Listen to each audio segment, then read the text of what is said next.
안녕하십니까? 저는 Efficient Long Horizon Planning with Contrastive Successor Features라는 주제로 김준석 조교와 함께 졸업 프로젝트를 진행한 박지환이라고 합니다.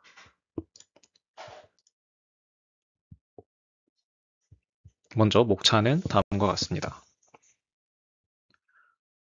첫째로 저희가 연구에서 제안한 알고리즘의 전체적인 구조에 대해 설명드리겠습니다.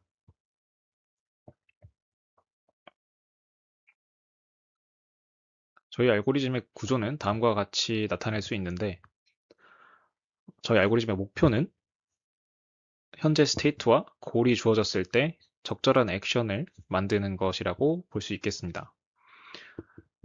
이를 하기 위해서 저희는 먼저 디퓨전 모델을 이용해서 초기 스테이트와 골 지점을 이어주는 서브골 역할을 할 마일스톤들을 생성하게 됩니다. 그리고 다음 마일스톤을 골로 삼아서 골 컨디션 액터를 통해서 실제 액션을 생성하게 됩니다. 그래서 저희 모델이 실제로 어떤 구조를 가지는지 간단하게 말씀드리자면 스테이트 스페이스를 S, 액션 스페이스를 A, 골 스페이스를 G라고 했을 때 먼저 골 인코더 F 오메가가 있습니다. 그리고 state action encoder h sub 파일을 정의하고 아까 말씀드렸던 goal condition vector가 존재합니다. 이때 discriminative critique이라는 함수를 sigmoid의 h sub phi와 f sub omega의 내적이라는 형식으로 정의하게 됩니다. 마지막으로 데이터셋상에서 나타나는 현재 스테이트가 있을 때 다음 액션의 분포를 behavior policy라고 정의하게 됩니다. 그래서 이런 상황에서 저희 알고리즘의 목표는 Goal Condition Limitation Learning이라고 볼 수 있는데 이는 다음과 같이 A가 Goal Condition 벡터에 S와 G를 넣은 값일 때 log mu에 A given S, G를 최대화하는 그런 문제로 쓸 수 있겠습니다.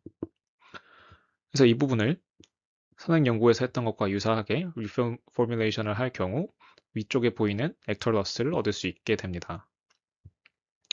또한 마일스톤을 생성할 때 쓰는 디퓨전 모델의 러스는 일반적인 디퓨전 모델의 러스와 유사한 형태로 사용하게 됩니다. 다음으로 저희 연구의 첫 번째 컨트리뷰션인 Variable Horizon Training Data Sampling에 대해 설명드리겠습니다. 저희 연구와 가장 유사한 기존 연구인 DTEMP에서는 마일스톤을 생성을 하는 디퓨전 모델을 트레이닝할 때 이 트레이닝 데이터셋이 항상 같은 길이를 갖게 됩니다. 물론 이 스테이트 사이의 거리는 달라지지만 전체적인 길이가 항상 일정하기 때문에 더 짧은 태스크에 대해서는 이것조차 너무 길게 되어서 실제로 골과 상관이 없는 전혀 이상한 곳에 들렀다 가는 그런 리던던트한 중간 지점이 발견되었습니다. 그래서 이러한 점을 해결하기 위해서 저희는 Effective Horizon이라는 것을 샘플링을 하고 그 길이만큼의 데이터셋만 샘플한 뒤에 나머지 부분은 마지막 스테이트와 액션으로 패딩을 해서 사용하게 됩니다. 이와 같은 트레이닝 데이터 샘플링 메서드를 사용했을 때 생성된 마일스톤이 어떻게 달라지는지 보여드리도록 하겠습니다. 먼저 이 그림에서는 태스크가 파란색 블럭을 들어라라는 굉장히 간단한 태스크인데 기존 연구인 DTEMP의 방식을 차용했을 경우에는 전혀 상관이 없는 이 앞쪽으로 나왔다가 다시 들어가는 그런 필요 없는 액션이 보이는 것을 알 수 있습니다. 하지만 저희 방식을 차용했을 경우 바로 파란색 블럭을 들어서 그 자리에 멈춰 있는 그러한 마일스톤이 생성됨을 확인할 수 있습니다. 태스크가 약간 더 복잡한 경우에도 비슷한 양상을 보였는데 이번에는 핑크색 블럭을 서랍장에 놓고 검은색 버튼을 눌러라 라는 태스크입니다.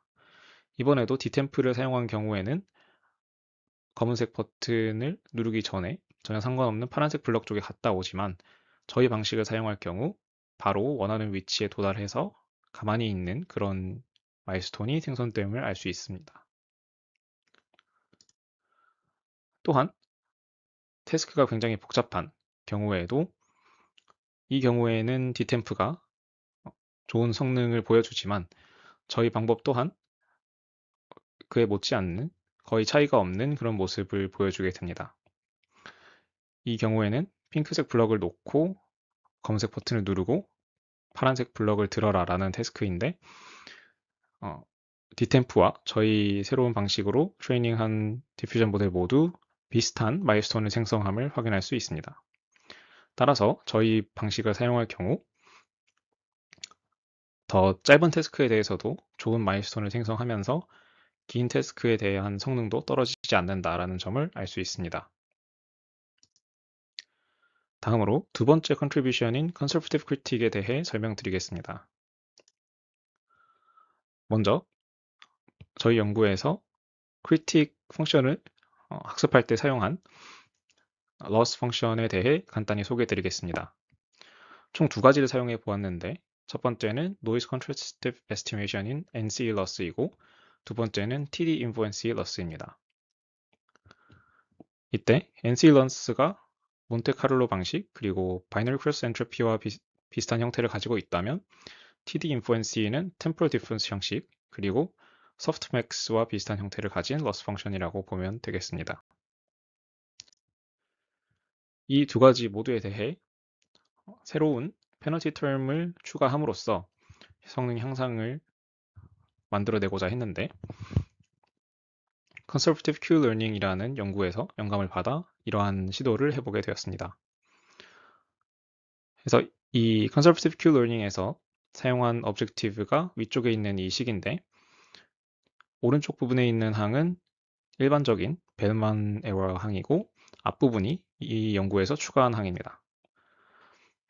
그래서 이와 비슷하게 저희 세팅에서는 exponential의 h sub phi transpose f sub 오메가가 q 펑션과 같은 역할을 하기 때문에 이러한 항을 추가를 해보게 되었습니다.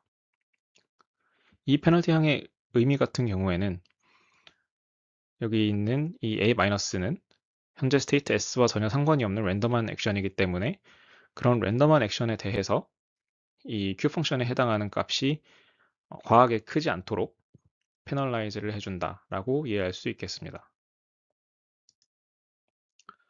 그래서 이 방식을 적용했을 때 실제 크리틱의 출력이 어떻게 되는지 실험을 진행해 보았습니다.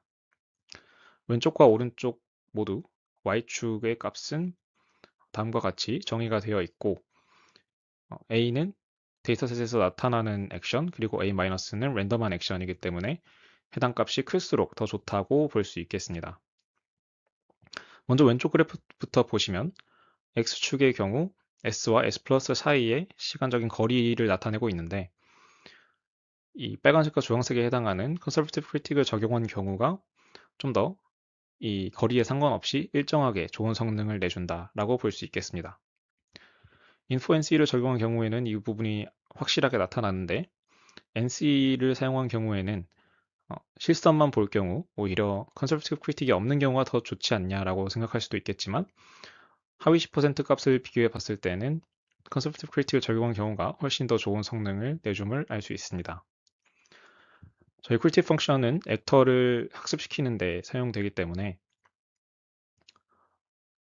최대한 모든 경우에 대해서 랜덤한 액션보다 라이클리한 액션을 더 좋게 평가를 해야 그러한 방향으로 액터가 트레인 되기 때문에 이런 하위 10% 값이 더욱 중요하다라고 볼 수 있고 결과적으로 컨서버티브 크리틱을 적용한 경우가 더 좋은 성능을 보인다라고 결론 내릴 수 있겠습니다. 오른쪽 그래프도 유사하지만 약간 다른데 오른쪽 그래프에서는 S와 S 플러스 사이의 시간적인 거리를 2로 고정을 했고 A 데이터셋 상에서의 액션 A도 고정을 한 상태에서 랜덤한 액션 여러 가지에 대해서 이 식에 있는 값을 플롯해 보았습니다. 이렇게 그림을 그린 결과 이 부분에서도 확실히 빨간색과 주황색 컨서버티브 크리틱을 적용한 경우가 훨씬 더 좋은 성능을 나타냄을 확인할 수 있었습니다. 마지막으로 켈빈 벤치마크에서 성능을 평가해 본 결과를 말씀드리도록 하겠습니다. 저희와 가장 비슷한 기존 연구인 Dtem프와 비교를 했을 때 저희 알고리즘 NC-LOS와 INFO-NC-LOS를 적용한 두 가지의 경우의 성능을 비교해서 표로 작성해 보았습니다. 그 결과 확실히 태스크가 1개, 2개, 3개인 모든 경우에 대해서 저희 방식이 더 뛰어난 성능을 보였고 평균 값으로 봤을 때는 약 50% 정도의 성능 향상이 있었다라고 볼 수 있겠습니다. 마지막으로 에블레이션 스터디도 진행을 해보았는데 먼저 컨서버티브 크리틱에서 추가한 이 페널티 항은 저희가 설계한 것이기 때문에 그 항에 익스포넨셜 안에 빼지는 항, 이 해당 항의 존재 여부에 따라서 성능이 어떻게 바뀌는지 그리고 페널티 항 자체가 존재하거나 안 하거나 하는 경우에 어떻게 달라지는지를 실험해 보았습니다. 그래서 이 빼지는 이 항이 없는 경우에는 특히 NC-LOS의 태스크가 3개인 경우에 좀 분명하게 성능의 하락이 있었고 그 외에는 전반적으로 뭐 비슷하지만 약간씩 성능의 하락이 있었다라고 볼 수 있겠습니다. 그리고 컨서버티브 크리틱을 완전히 제거한 경우에는 역시 특히 태스크가 더 많은, 더 복잡한 경우에 대해 가장 크게 성능의 하락이 있었고 이 부분은 저희의 직관, 즉 컨서버티브 크리틱이 좀 더 액터가 모든 경우에 대해서 좋은 액션을 생성할 수 있도록 도와준다라는 그런 점과 일치한다고 볼 수 있겠습니다. 이상으로 발표 마치도록 하겠습니다. 감사합니다.